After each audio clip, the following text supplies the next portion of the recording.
Why is English called English and not Saxon?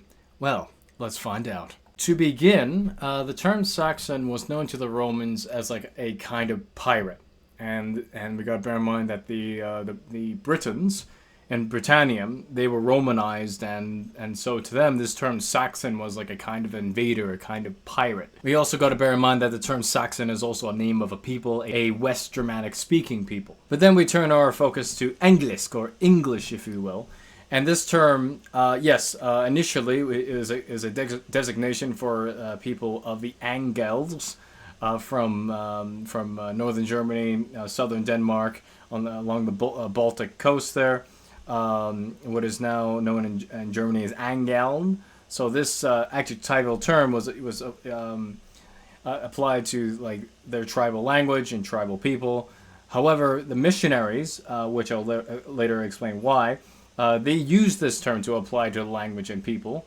And these missionaries also converted other Germanic tribes into Christianity under this unified label of English, which I'll explain later why. So perhaps this was done as a projected unified Christian force with other Germanic speaking tribes.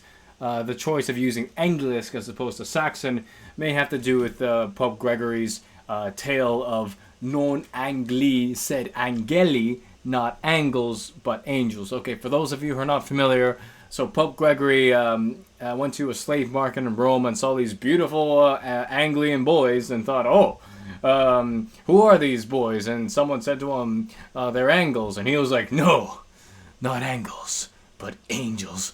And so he sent out a mission out to Britain to where the Angles were to convert them. So I do think that that this was maybe in the minds of some people, that this was a kind of conversion tactic, which I will talk in a bit. Further, the choice of using Englisc and Engle, as Old English has Engel and Angel for the word angel, may have been a conversion tactic as to convince Angles that they were related or are or somehow associated with angels. I understand if you're listening to this and think, Kevin, this sounds very oversimplistic. Well, you got to bear in mind how Christianity operates when it tries to get numbers.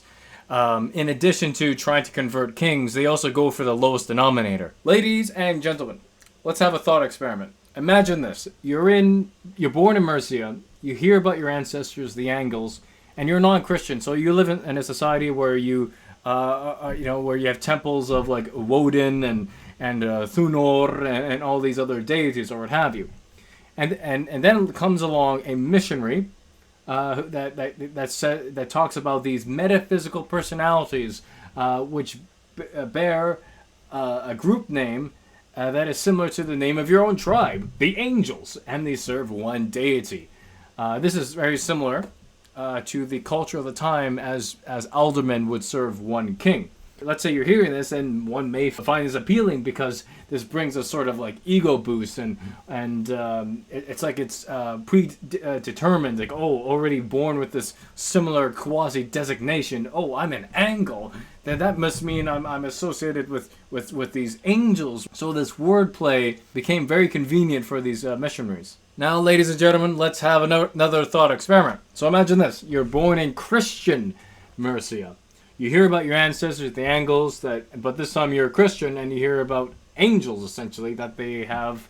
You're growing up learning about your ancestors, and you're going to church or what have you. You hear about these angels and how the name of your own people. I would imagine somebody already Christian and really being faithful to this religion and may feel really emboldened and like really believe what the Gospels are saying in relation to angels and in reflection to their own people, the Angles, or being descendants of Angles and therefore angels in some shape or form. However, or associated with angels, that someone in this context would feel think that they're very virtuous and likely to have a zealous faith. But then again, this is all mental speculation. So this makes me think about like the wars between the Angles if you will, or the English and the Danes, and how if like, think about it, you're growing up thinking, you have these ancestors, and it happens to be in similar name to these angels, and you're fighting against these Danes. Who worship, other deities, what have you, Danes, and which happens to alliterate with devil. So I can imagine psychologically that the internally there's like a lot of fire in the fight, for lack of a better term.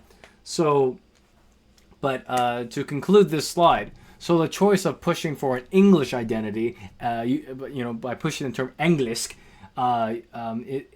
for English unity, is politically driven via Christian means. So this term English, it has it's a package. It comes with Christianity. At this point in time, English and Christian are like one, like they're together essentially.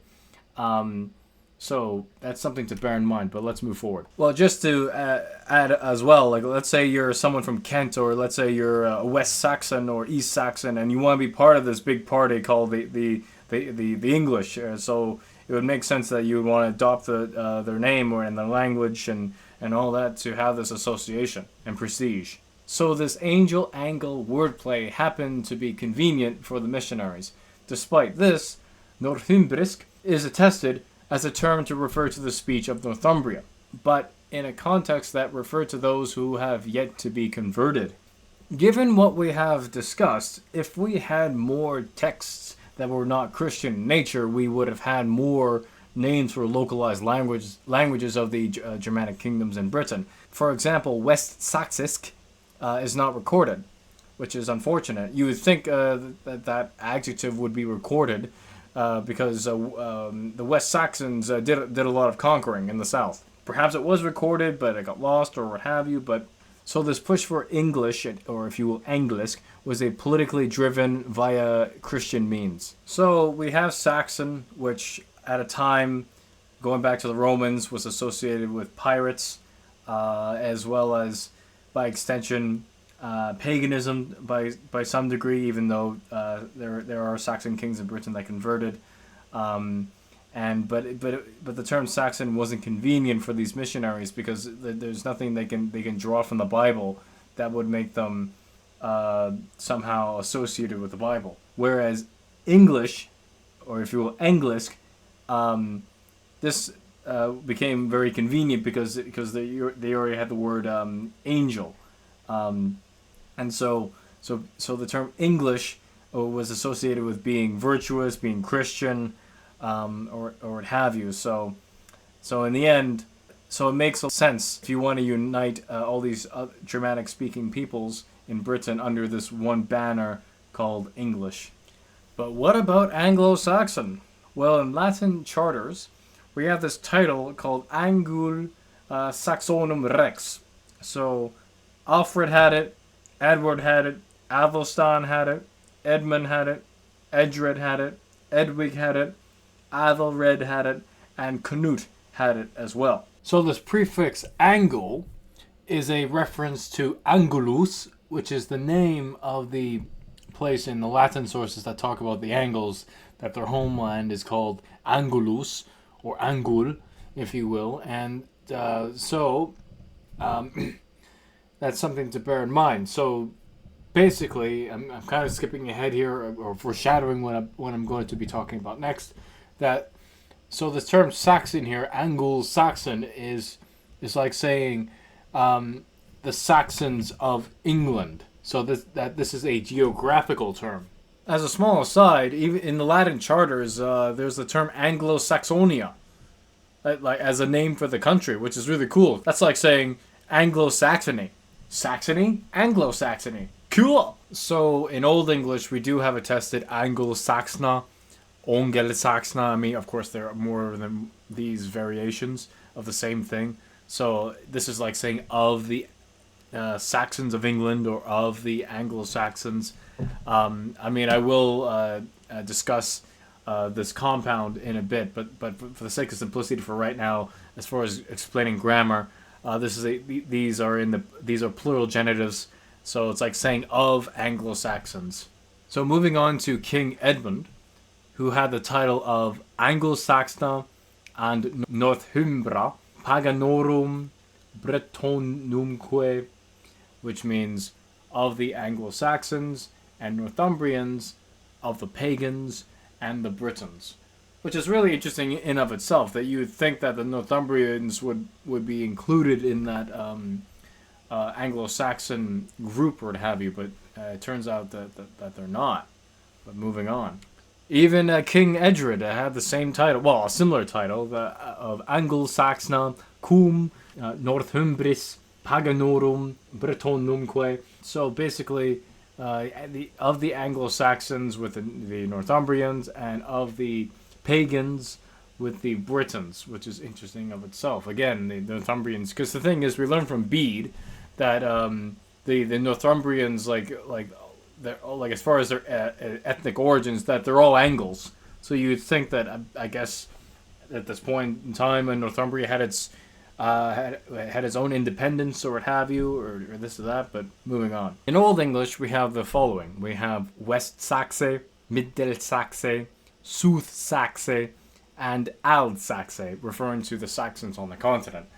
And with that last word there, Ælfric Saxe, we got to bear in mind that this is an English term. The Saxons on the continent do not call themselves this term. This is a term coming from the outside. It's kind of like how Canadians, Australians, and New Zealanders would look towards England as merry old England. So it's sort of in the similar sense with Ælfric Saxe. The common factor between all these designations that they're all geographical. Saxons of the West, Saxons of the East, Saxons of the Middle, Saxons of the South, and Saxons of Old. Of course, the word Ald means old, but like, it's still geographical in nature because it's referring to the old country, so to speak, the old land.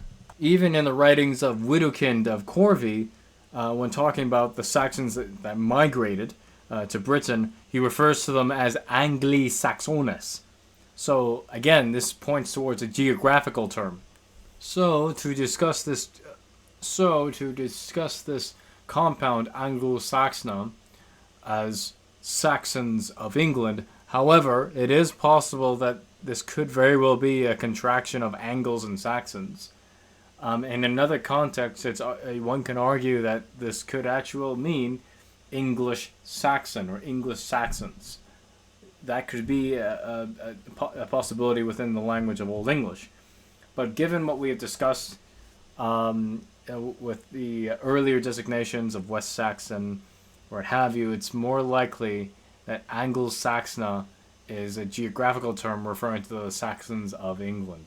However, if you're using Old English, these other contexts are plausible as well. Other historians say that it's a contraction. It could be. I don't really buy into that. I'm more leaning towards the geographical context, or possibly the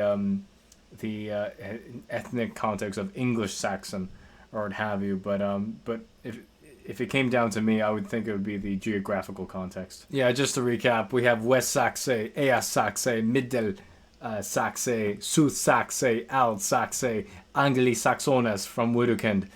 All geographical. Why would Anglo-Saxon be any different, right? As a fun, small aside, the language of these Saxons of England would be Anglo-Saxisk, the Saxon language of England. So let's talk about the Saxons language in England. Anyway, guys, thank you for watching. If you made it this far, please subscribe. And if you really like the channel, please become a channel member or patron. Thanks for watching. Bye-bye.